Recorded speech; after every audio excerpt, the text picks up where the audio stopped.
біреулер жаңағы Талғардың жаңағы Хасанның жігіттері дейді. Осы жерде мен Хасан деген нақты өзін танымаймын екен. Былай естуім бар енді осы Талғарға қарайды, жаңағы бандиттарды реттейді, біреулерге ақша береді, біреулер. Осы ұнамағанның бәрін сол кісі осы Талғарға шешеді. Соның ағасы да бар екен, акиматта істейді дейді. Кейін осы біздің Талғарда жаңағы магазиндер, ресторандар, соның бәрі соларға отметкада отыр екен ғой. Сол негізгі солай дейді. Жаңа енді өзіңіз айтып қалдыңыз ғой, магазинге келіп, қанша табыс табасын, анау-мынау деп әңгіме айтты дедіңіз, иә? Иә, еще олар мен жедел жәрдемде жұмыс істейтінімді біледі екен. Бәрін біліп алған дедіңіз, иә? Біліп алған. Яғни бұл жаңа өзіңіз айтып отқандай Хасанның жігіттері деп отырсыз. Бұлар сізге келіп осындай бір отметка жасап, бір тырнақ шашында айтқанда бір налог жинауға келген жоқ деп ойламайсыз ба? Жалпы сондай күмән жоқ па? Жалпы енді басында маған ескерткен. В общем, осы келеді, осылай сұрайды, сен де сол сұрағанын бер деп айтқан. Басында сондай ескерту болды. Ескерту болды.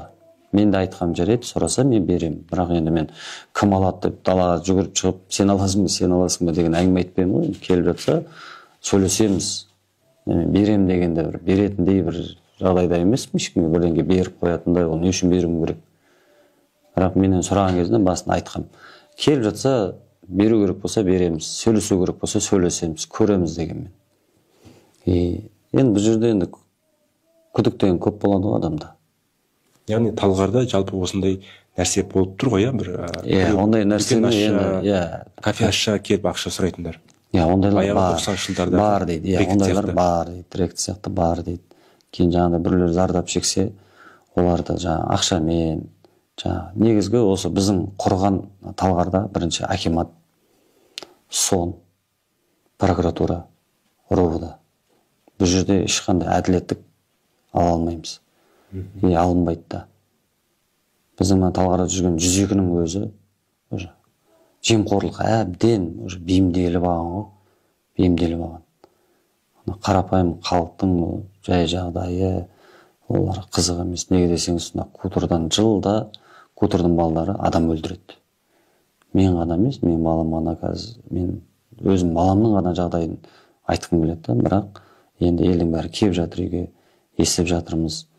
Біреудің тапа-тал түсте келіп, күндіз көзін ойып алған пышақпен, біреулер барып ат тастаған, в общем, біраз қыздар зорлап тастаған. В общем, осы именно осы Кутордың жігіттері. Куторда бұндай жағдай жиі болып тұратын ба? Жиі болып тұрады деген, біз бала кезден білеміз ғой, что Кутордан бәрі қорқады. Кутордың жігіттерінен бәрі қорқады, түрленеді, түркеді. Неге десеңіз, олар шакал сияқты ғой, келіп пышақ салады, атады, жабылады. Артында жағы не дейді, безнаказанность дейді, мынау ешқандай жаза болмайтынын біліп солай істейді олар. Неге десеңіз, ақшамен шешеді.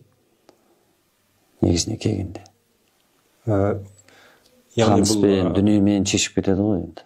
Бұлардың жаңа өзіңіз айтып отырғандай артындағы осындай қылмыс істерін жауып тұратын әкімдікте болсын, полицияда болсын адамдар болып тұр ғой. Бар, иә. Бар. Ол көп айтады қазір мені қорқады деп. Мен мысалы ешкімнен қорықпаймын. Мен жеке басым, бұл Талғарда или басқа жерде болсын, неге десең, келетін адам ол менімен тілдеседі ғой. Тілдеспесе де, менімен сөйлесетін адам ғой, мен өзім сөзбен де, басқамен де түсіндіре аламын.